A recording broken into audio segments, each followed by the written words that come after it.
क्योंकि 16,000 भगवान के जो विवाह हुए थे उन्हीं के प्रति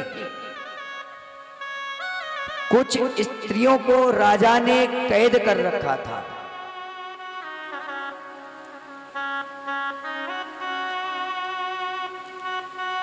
भौमासुर नाम के जो राजा थे उन्होंने 16,000 कन्याओं को बंदी बना रखा था। लेकिन जब उनको बंदी बना रखा था तो उसने लकड़ी के 2 हाथ, लकड़ी का सुदर्शन चक्र भी बनवा रखा था और अपने नगर में कहता था तुम्हारा भगवान मैं हूं। लेकिन जो भगवान के भक्त थे वो भगवान को मानते थे, लेकिन जो भौमासुर के डर के जो थे, डरे हुए लोग, वो भौमासुर को मानते थे। लेकिन जब इधर भगवान को पता चला कि 16,000 कन्याओं को भौमासुर ने बंदी बना रखा है, तब भगवान उसके वहां पर पहुंचे। जाकर के भौमासुर मिला, उससे जाकर के बातें करी, ठाकुर जी से युद्ध होने लगा। जब ठाकुर जी से युद्ध होने लगा तब ठाकुर जी ने भौमासुर का उद्धार कर दिया।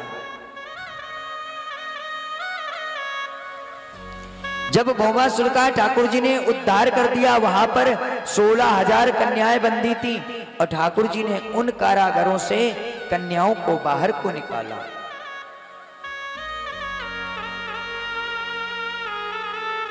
जब कन्याएं बाहर निकल के आई तब ठाकुर जी ने कन्याओं से कहा कि हे देवी, आप अपने घर को प्रस्थान करो। तब बड़ा सुंदर जवाब कन्याओं का था। कहने लगी प्रभु, हम तो संसार में रहते हैं और आज 12 वर्ष से इस दुष्ट ने मुझे बंदी बना रखा था। अब हम संसार में रहते हैं, अपने घर जाते हैं तो घर के लोग, बाहर के लोग हमसे क्या कहेंगे। आज वो कन्या रोने लगी। कन्या रो रही थी, इधर ठाकुर जी देखने लगे और कहने लगे कन्याओं से, देवी अगर घर नहीं जाओगी तो इसके अलावा तुम्हारे पास कोई दूसरा रास्ता है क्या? तब कन्याओं ने कहा, ठाकुर जी घर तो हम जाने के लायक नहीं है, अब दूसरा रास्ता या तो मैं अपने प्राणों का त्याग ही करूंगी। जब प्राणों की बात आई तब ठाकुर जी ने कहा कि अपने प्राणों की बलि क्यों देना चाहती हो? तब कन्याओं ने कहा कि प्रभु संसार में रहेंगे तो लोगों के ताने खा खा करके, ताने सुनने से अच्छा है एक बार मर जाऊंगी तो दोबारा जन्म मिलेगा, लेकिन संसार में ताने सुन सुन करके मरने से तो अच्छा है मैं अपने प्राणों को ही त्याग दूं। लेकिन ठाकुर जी इतने बड़े कृपालु हैं, इतने बड़े दयालु हैं। एक बार जब उनसे कहा तब ठाकुर जी ने कहा, आज से तुम सब मेरी पत्नी हो। मेरे ठाकुर जी ने गंधर्व विवाह कर लिया और ले जाकर के द्वारिका में जब पहुंचे तब माता रुक्मणी ने देखा। माता रुक्मणी ने पूछा, स्वामी ये कौन है? तब ठाकुर जी ने बताया, एक राक्षस का मैंने उद्धार किया, उसी राक्षस ने 16,000 कन्याओं को बंदी बना रखा था। अब देवी आप ही बताओ, अगर स्त्री पर एक बार कलंक लग जाए तो जिंदगी में कभी मिटता नहीं है। आज अगर काजल से कोई काली चीज है तो वो कलंक है, और वही कलंक आज श्री ठाकुर जी महाराज को लगा था।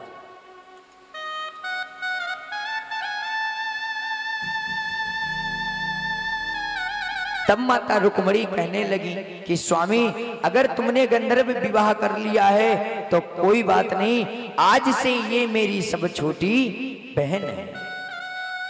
आज जितनी कृष्ण पत्नी है उतने ही मेरे कृष्ण हैं।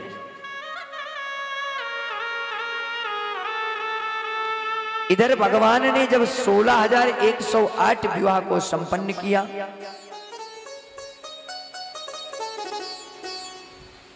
एक राजा और हुए थे जिनका नाम पौंड्रक राजा था। अब ये पौंड्रक राजा जो हैं, ये पौंड्रक राजा भी भगवान की पदवी को लेना चाहते थे। इधर सुखदेव जी कहते हैं, राजन परीक्षित, आज आपको सप्त दिवस की मैं कथा श्रवण करा रहा हूं, अब ये बताओ आपके मन में कोई चिंता है क्या? राजन परीक्षित कहते हैं कि प्रभु चिंता मुझे नहीं है, चिंता तो चिता के साथ शांत होती है, अब तो हम परमात्मा का चिंतन कर रहे हैं। राजा परीक्षित कहते हैं कि आपको पता है महाराज, आज आप मुझे 7 दिवस की कथा जब पूर्ण विराम होने का समय हो रहा है, तब आप ये बता रहे हो कि परमात्मा का चिंतन कर रहा हूं, और इसके पहले क्या आप चिंता कर रहे थे? राजा परीक्षित कहने लगे कि महाराज, मैं तो जिस दिन से कथा के लिए आसन पर विराजमान हुआ था, उस दिन से मैं तो परमात्मा का चिंतन करता था, क्योंकि मैंने अपने कर्म इंद्रियां और ज्ञान इंद्रियां और 5 तत्वों से बना हुआ शरीर मैं परमात्मा के चरणों में ही समर्पण कर दिया था, और मैंने लगन लगा ली थी। कैसी? बुलवा के बिहारी लाल की जय हो। क्योंकि जब भगवान से लगन लग जाती है तब कुछ नहीं दिखता है, और जब लगन भगवान से हमारी होगी तो भगवान हमारे स्वयं होंगे। अब भगवान से लगन लगती कैसे है? क्यों भगवान के पास हम जाकर के बैठ जाएं और कह दें ठाकुर जी आज से तुम मेरे और हम तुम्हारे? लेकिन परमात्मा सब जानता है कि कौन किसका है और कौन किसी का नहीं है, क्योंकि ये लगन जब परमात्मा के चरणों में होती है तभी हमारा मन परमात्मा से संबंध बना पाता है। और जब तक अपने अंदर लगन नहीं होगी, क्योंकि माता रुक्मणी को लगन ही तो थी कि मेरा विवाह द्वारिकापुरी के जो राजा हैं उनके साथ हो जाए, तभी माता रुक्मणी का विवाह द्वारिकानाथ भगवान से हुआ। पर जो ये 16,000 कन्याएं हैं, ये 16,000 कन्याएं कौन थी? जब राजा जनक जी के वहां पर स्वयंवर हो रहा था तब वहां पर ये कन्याएं थी। इनके मन में एक ही विचार भाव आया था कि मैं कृष्ण पत्नी बनूं, पति के रूप में मुझे कृष्ण मिले। आज वही कन्याएं श्री ठाकुर जी की पत्नी बनी थी।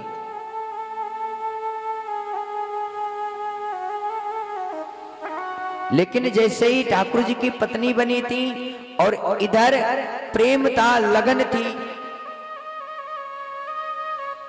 राजा परीक्षित कहते हैं कि महाराज ये लगन जो होती है जल्दी लगती नहीं, और अगर लग जाए तो जल्दी लगन हटती नहीं है। और कैसे? बोलो बाके बिहारी लाल की, बोलो सांवरे सरकार की जय हो।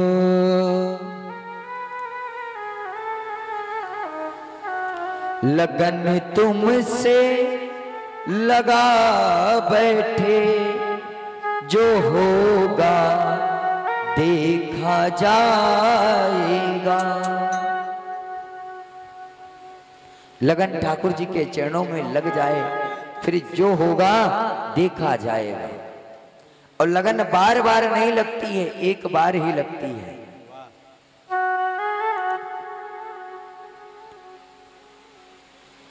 बोलो बाके बिहारी लाल की जय, बोलो सांवरे सरकार की जय। लगन तुमसे लगा बैठे, जो होगा देखा जाएगा।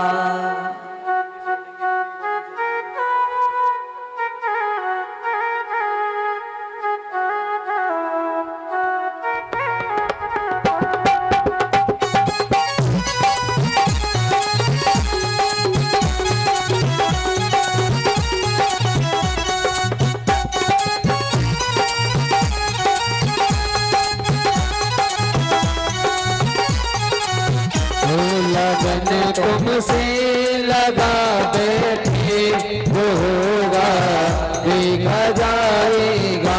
लगन तुमसे लगा बैठे जो होगा देखा जाएगा। लगन तुमसे लगा बैठे जो होगा देखा जाएगा। तुम्हें अपना तुम्हें अपना तुम्हें अपना बना बैठे जो होगा देखा जाएगा। तुम्हें अपना बना बैठे जो होगा देखा जाएगा।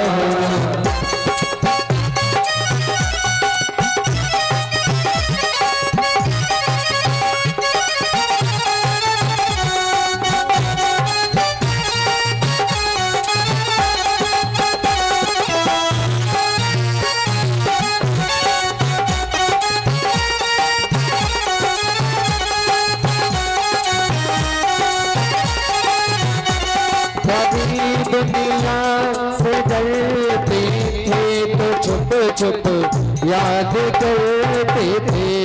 कभी दुनिया से डरते थे कि छुप छुप याद करते थे। कभी दुनिया से डरते थे तो छुप छुप याद करते थे। दुनिया से डरते थे छुप छुप याद करते थे। लो अब पर्दा लो अब पर्दा लो अब पर्दा हटा बैठे जो होगा देखा जाएगा। लगन तुमसे लगा बैठे जो होगा देखा जाएगा। तुम्हें अपना बना बैठे जो होगा देखा जाएगा। तुमसे लगा बैठे जो होगा देखा जाएगा।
कभी ये ख्याल था दुनिया हमें बदनाम कर देगी। कभी ये ख्याल था दुनिया हमें बदनाम कर देगी। कभी ये ख्याल था दुनिया हमें बदनाम कर देगी। ये ख्याल था दुनिया हमें बदनाम कर देगी। ये शर्म अब के जो खा बैठे जो होगा देखा जाएगा। हम अब देखा बैठे जो होगा देखा जाएगा। लगन तुमसे लगा बैठे जो होगा देखा जाएगा। तुमसे लगा बैठे जो होगा देखा जाएगा।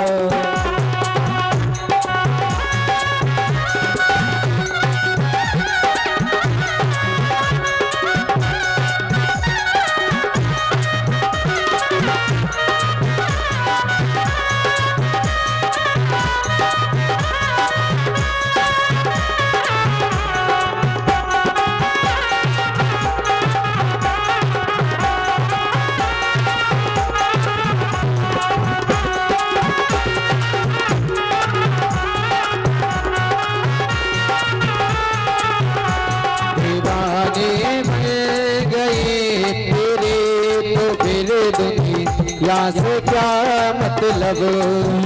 दीवाने बन गए तेरे तो फिर दुनिया से क्या मतलब। ओ दीवाने बन गए तेरे तो फिर दुनिया से क्या मतलब। दीवाने बन गए तेरे फिर दुनिया से क्या मतलब। तेरी गलियों में आ बैठे जो होगा देखा जाएगा। तुमसे लगा बैठे जो होगा देखा जाएगा। लगन प्रभु से लगा बैठे जो होगा देखा जाएगा।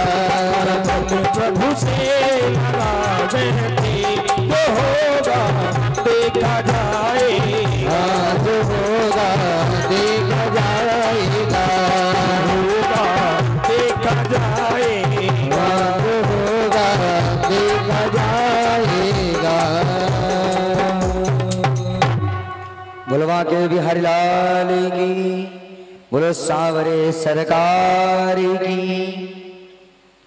तो परमात्मा के प्रति लगन होनी चाहिए, और जब तक ठाकुर जी के लिए लगन नहीं होगी, हम कितनी भी उनकी प्रतीक्षा करें या कितनी भी सेवा करें, ठाकुर जी हमें प्राप्त नहीं होंगे।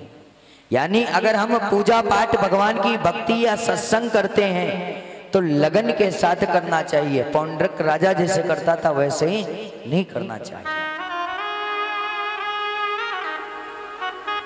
भगवान स्वयं कहते हैं,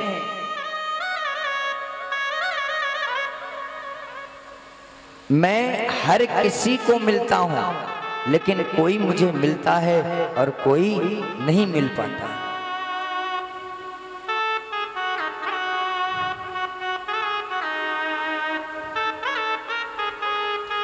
इसीलिए ठाकुर जी की भक्ति भावना आदि प्रेम है हमारे मन में, तो ठाकुर जी की भक्ति भी प्राप्त होगी और ठाकुर जी की शक्ति भी प्राप्त होगी, और ठाकुर जी के भजन से हमारी मुक्ति होगी। आज इधर जो पौंड्रक राजा हैं, उन्होंने भी काशी नरेश में वास करते थे। उन्होंने भी अपना चरित्र पूरा भगवान विष्णु की तरह बना रखा था। उसने भी 4 हाथों को लगा रखा, सुदर्शन चक्र बनवा रखा, और भगवान अपने आप को समझता था। यानी 2 हाथ तो स्वयं उसके थे और 2 हाथ लकड़ियों के बनवा रखे थे, और स्वयं अपने आप को भगवान बताता था। और जब उसने अपने कुल हाथों को सुदर्शन चक्र को बना लिया, तब उसने अपना नाम रख लिया वसुदेव नंदन। अब अगर ठाकुर जी का नाम वसुदेव नंदन है, ठाकुर जी देवकी मैया के पुत्र हैं, तो क्या हम नाम रखने से देवकी के पुत्र हो जाएंगे? अगर ठाकुर जी भगवान हैं, हम उनको भगवान मानते हैं, और फिर हम अपने आप को भगवान समझें, तो क्या हम भगवान हो सकते हैं? लेकिन पौंड्रक राजा जो थे, उन्होंने अपने आप को भगवान बताया, लेकिन भगवान का शरीर तो काला था, यानी सांवले थे। जब भगवान सांवले थे तब पौंड्रक राजा तो सांवला था नहीं, तो वो भी अपने आप को सांवला बनाने के लिए बहुत सारे यंत्र रचे कि मैं भी कन्हैया की तरह हो जाऊं। लेकिन पौंड्रक राजा ने कृष्ण को पत्र लिख दिया कि मैं भगवान हूं, लाखों लोग मेरी भक्ति करते हैं, लाखों लोग मुझे पूजते हैं, लेकिन जब पौंड्रक राजा ने भगवान के लिए पत्र लिखा, तब उद्धव जी के साथ मेरे ठाकुर जी महाराज पौंड्रक राजा की वहां पर पधारे।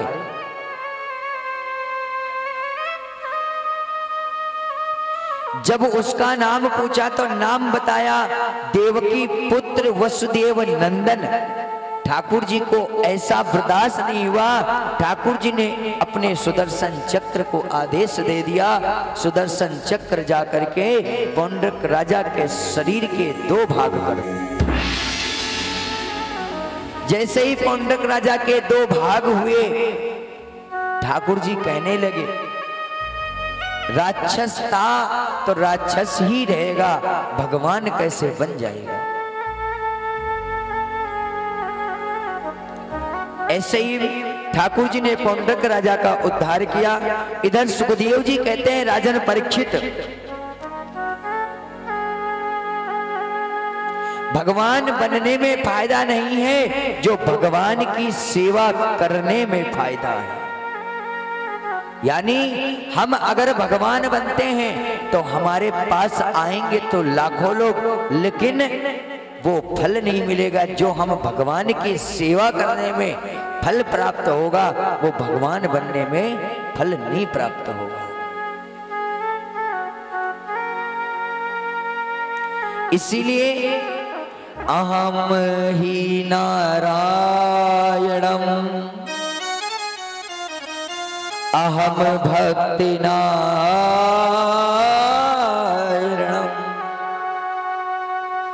आचार्य सुखदेव जी कहते हैं, हम भक्त हैं, भक्त कैसे भी हैं पर भगवान के हैं। हम दिन में एक बार भगवान का नाम उच्चारण करते हैं तो हम भक्त बोले जाते हैं, तो भगवान हमारी जरूर सुनते हैं। इसीलिए भगवान का प्रत्येक रूप जो होता है वो भक्त से ही होता है। और पुराणों में बताया भी गया है, जो ठाकुर जी के भक्त होते हैं वो सरल दिल के होते हैं, लेकिन जो क्रोधी होते हैं वो भगवान शंकर के भक्त होते हैं।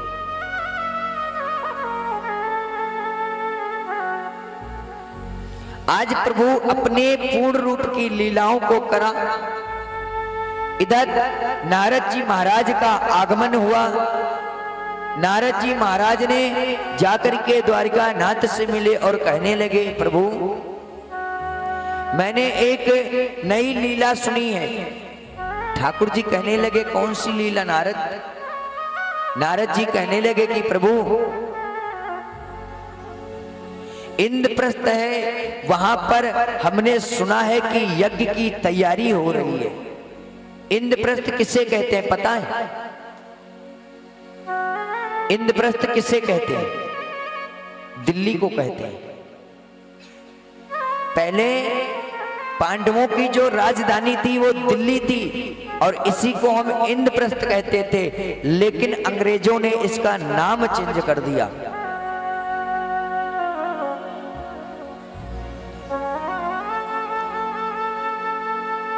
ऐसे ही भगवान के पास जो नारद जी का आगमन हुआ, नारद जी ने सारा वृत्तांत बताया, तो इधर अर्जुन और आज ठाकुर जी और भीमसेन इत्यादि तैयार हुए और जहां पर यज्ञ की तैयारी हो रही थी वहां पर पहुंच गए।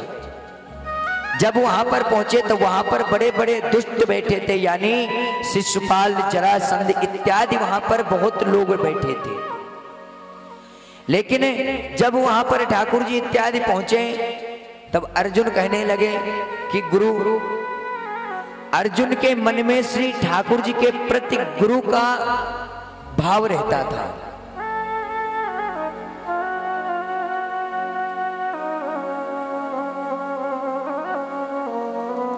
ऐसे ही अर्जुन ने जब कहा कि गुरु अपने प्रत्येक रूप से देखते हुए, तब जरासंध मिला और जरासंध कहने लगा, आओ ब्राह्मण, आओ ब्राह्मण देवता। जैसे ही ब्राह्मणों का नाम लिया वहां पर तुरंत जरासंध ने ठाकुर जी महाराज को ब्राह्मण समझा, लेकिन ठाकुर जी को तो अपनी लीलाएं करनी थी। जब ठाकुर जी वहां पहुंचे तब कहने लगे जरासंध, अरे हमारे द्वार पर अगर कोई ब्राह्मण आया है तो वो खाली नहीं जाएगा। लेकिन भीमसेन बहुत लंबी लंबी सांसें भर रहे,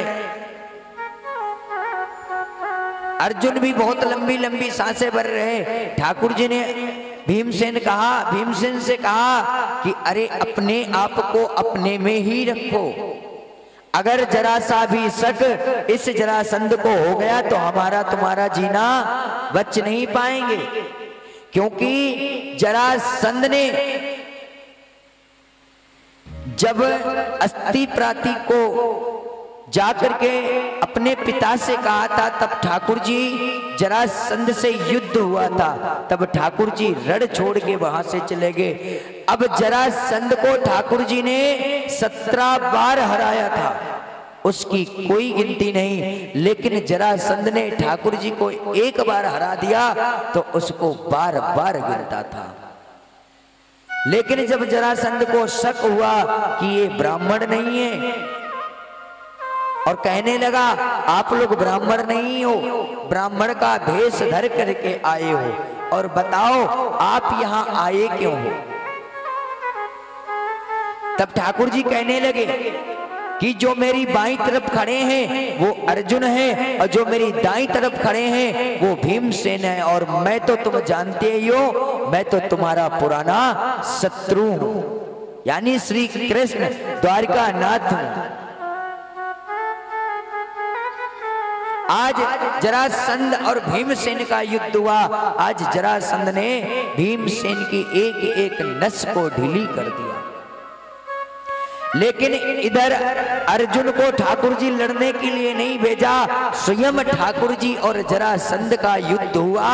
और जैसे ही जरासंध के शरीर अपना फुलाने लगा, ठाकुर जी ने उसको अपने हाथों में भर के एक पुष्टि का जैसे प्रहार किया। जरासंध हाथ जोड़ करके खड़ा हो गया और कहने लगा, प्रभु मुझे क्षमा करो, मैं समझ गया आप कौन हो, आप तो मेरे मर्यादा पुरुषोत्तम राम हो। क्योंकि जरासंध ने कहा था मुझसे बड़ा कोई बलशाली नहीं है। जब प्रभु युद्ध करके लौट के अयोध्या आए थे तब जरासंध मिला था। जरासंध ने कहा, ठाकुर जी उनकी भक्ति से राम जी प्रसन्न हो गए थे, और जरासंध से कहा था कि जरासंध तुम मुझसे कुछ मांग लो। तब जरासंध ने कहा था, प्रभु आज तक मुझसे ज्यादा कोई हमसे युद्ध करने वाला बलशाली नहीं मिला, अगर प्रभु कुछ देना चाहते हो तो दो दो हाथ सिर्फ आपस से हो जाएं, यही मुझे वर दे दो। तब मेरे ठाकुर जी ने कहा था, जब मैं द्वापर में आऊंगा अवतार लेके, यानी कृष्ण अवतार लेकर के आऊंगा, तब तुम्हें एक मौका मैं जरूर दूंगा। आज ठाकुर जी ने उसी मौका को जरासंध को दिया। लेकिन जरासंध को ठाकुर जी ने 17 बार हराया था, उसकी गिनती नहीं थी। लेकिन एक बार ठाकुर जी हार गए तो वो पूरे संसार में गाता। क्यों ठाकुर जी उस दिन हारे क्यों थे? कल मैंने साथ बताया था परीक्षित जी महाराज क्यों हारे थे। क्योंकि जब ठाकुर जी से जरासंध युद्ध करने गया था तब अपने घर में ब्राह्मणों को बैठाल गया था पूजा कराने के लिए, और कहा था, हे ब्राह्मण देवता, अगर मैं युद्ध को जीत गया तो मैं तुम्हें इतना धन दूंगा कि तुम्हारी 7 पीढ़ी बैठ कर खाएंगी फिर भी धन कम नहीं पड़ेगा, और अगर मैं हार गया तो तुम्हारा शरीर से धड़ को अलग कर दूंगा और तुम्हारे पूरे जीवन में कोई जल देने वाला नहीं रहेगा।